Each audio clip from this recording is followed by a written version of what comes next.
Hey guys, how's it going? This is the Bald Metal Nerd coming at you with the fourth installment of my beginner's guide to great audio. It is the second to last part. It's only going to be this and one other part, and then I'm pretty much going to be tapped out on what I want to say about audio for people who, are new to the hobby.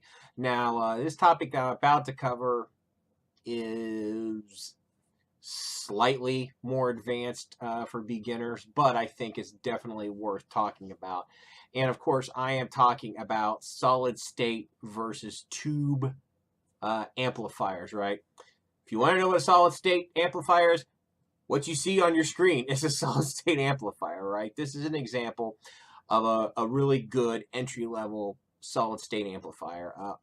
The vast majority of amplifiers are going to be solid state. Because, well, that's been, quote, the standard for a really, really, really, really, really long time. And solid state amplifiers are going to tend to have more features on them than most tube amplifiers. A lot of them are going to have a ton of inputs on them. Some are actually going to have actual phono cartridges like this one, blah, blah, blah. A lot even has digital in, all that stuff. So a ton of features on a solid state amp, right? So that's what a solid state amp looks like. This is a very small solid state amp.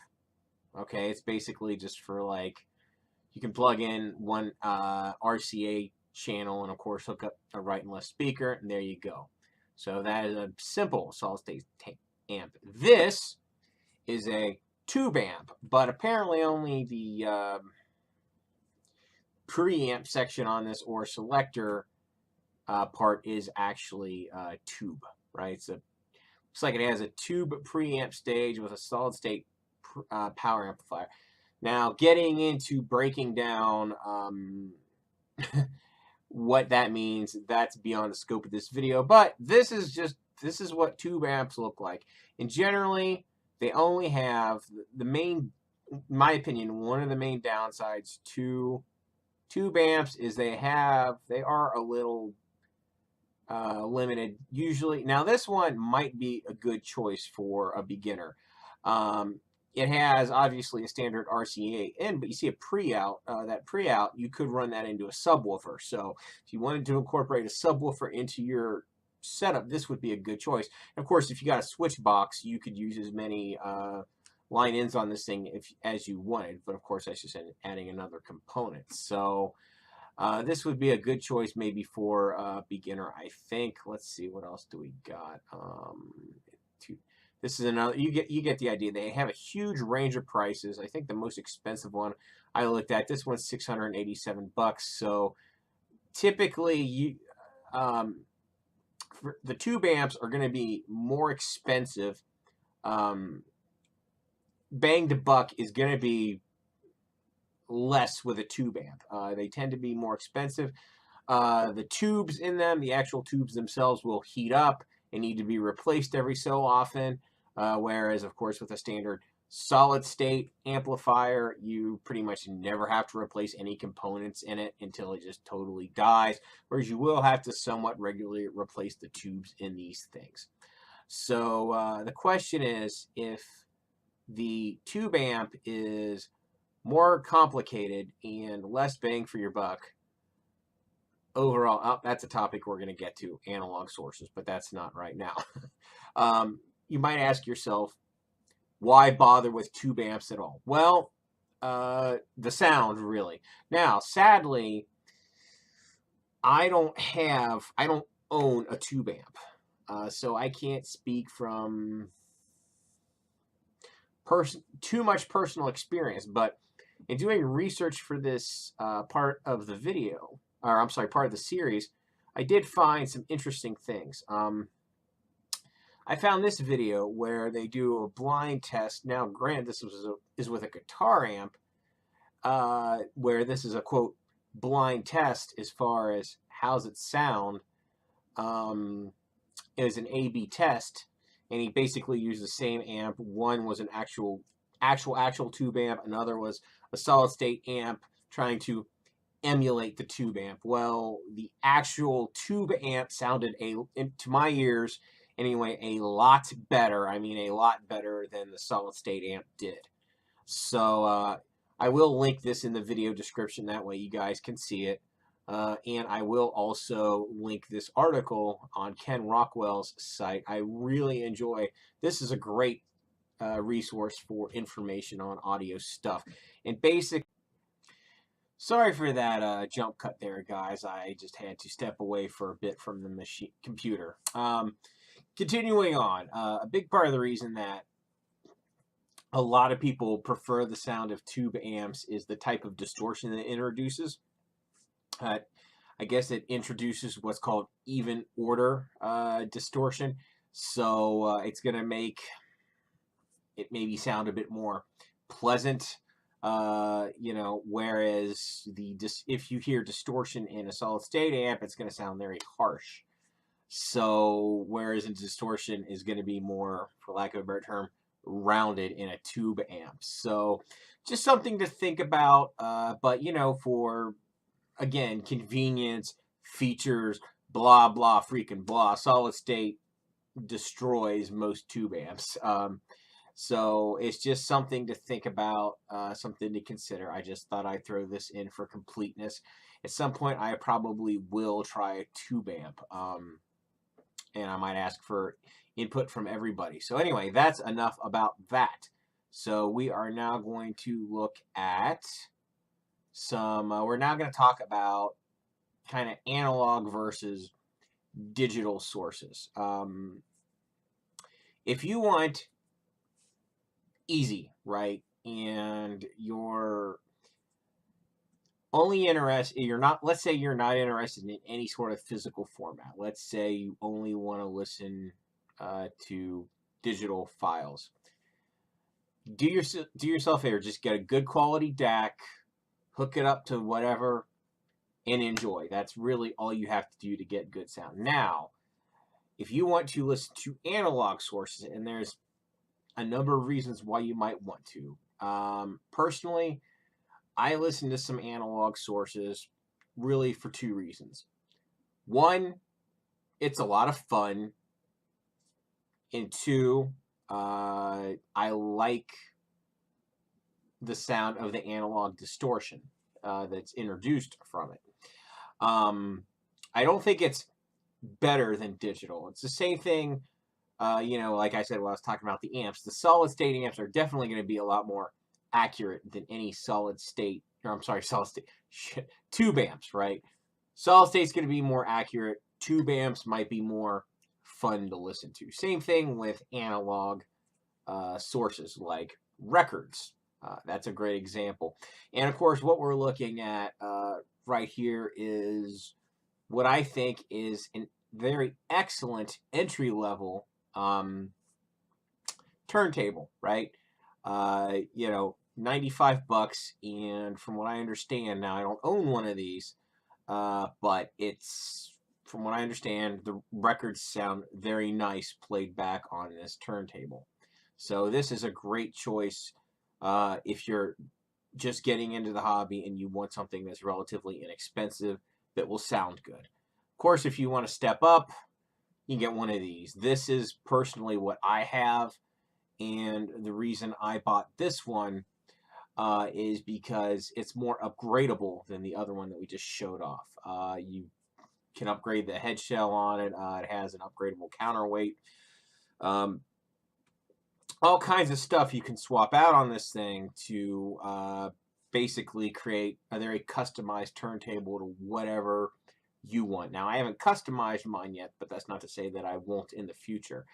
And it sounds absolutely, to my ears anyway, this is a really great sounding record player. And no, it's not cheap. $229 is not cheap, but when you start to get into this kind of stuff, you're going to spend some money. Now, you know how I've been saying up to this point, buy used if you want to save money.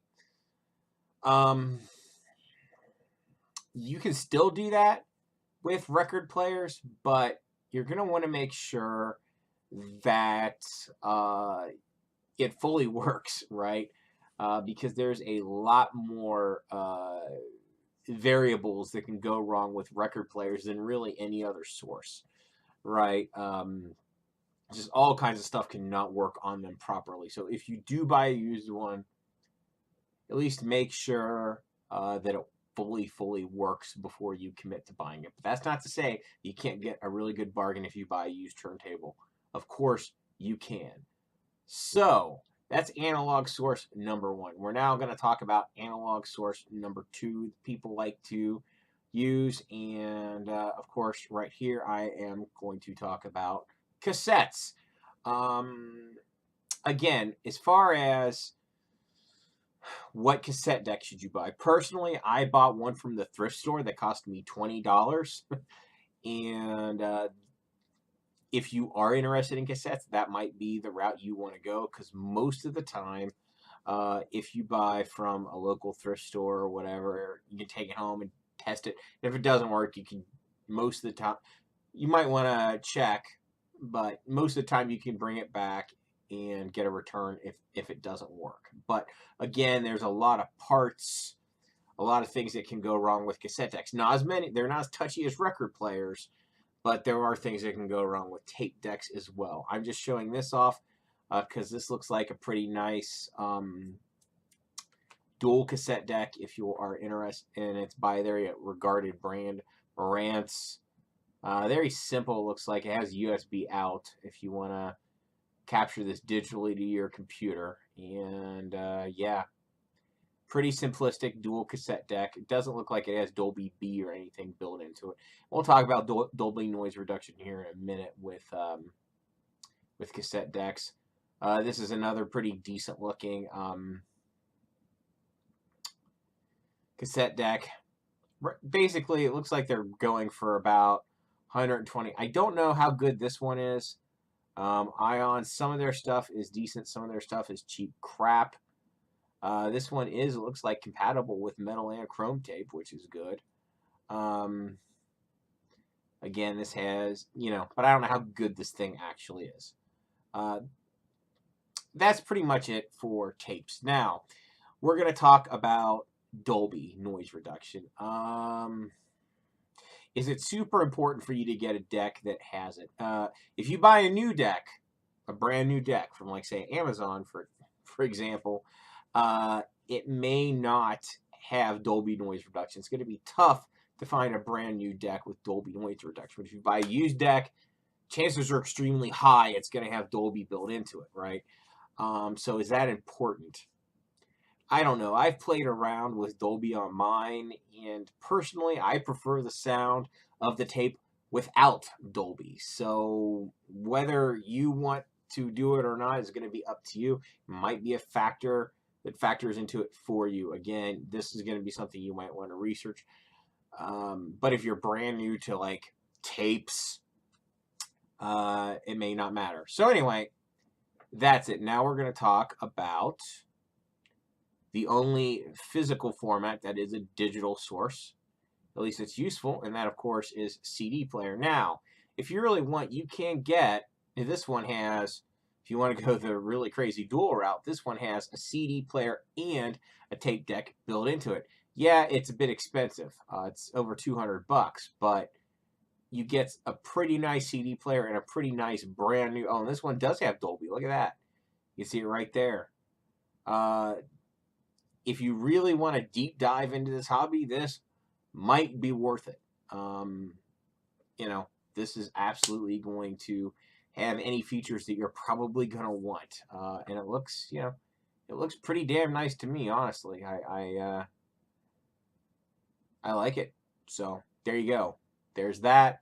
Now this is about what you should, now if you do want to get into CDs, I would definitely recommend, not spending a huge amount of money on a CD player. Again, if you want to go used, million options, but this is a good price for a new CD player, right?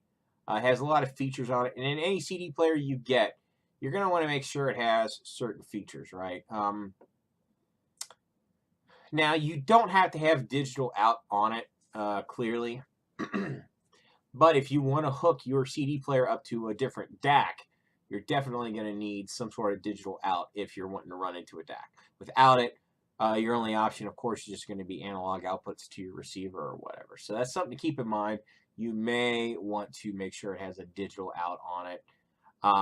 But yeah, I personally think this would be a great choice for like a beginning CD player. Here's another choice, the TAC by itself, you know. And a lot of new CD players have features besides just a CD player, like MP3 recording onto USB and crap. But honestly, at this point, to me, that's kind of antiquated. You'd probably be a lot better off using your computer to create MP3s rather than whatever is built into the CD player. So basically, what it boils down to,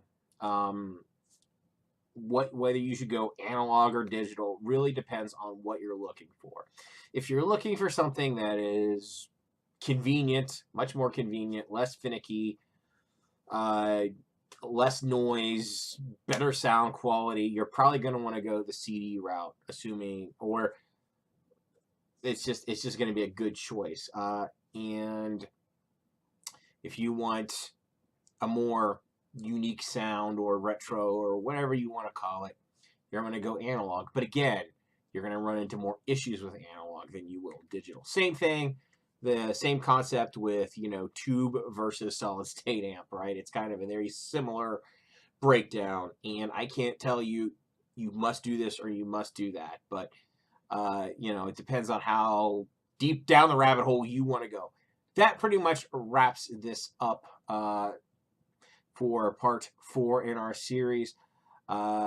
Next one, what I'm going to wrap up is going to basically, I'm going to be talking about audio cables and tweaks you can do, any accessories or whatever you might want to get, because that stuff is not as important as a lot of the other stuff. I'm going to talk about some key concepts we went over. And of course, I'm going to break down a little bit price to performance ratio, diminishing returns, all that in the final part of this video. So, as always, if you like this, thumbs up. If you hated it, thumbs down. Share, subscribe, all that fun stuff. I hope to see you guys in the final part of the series.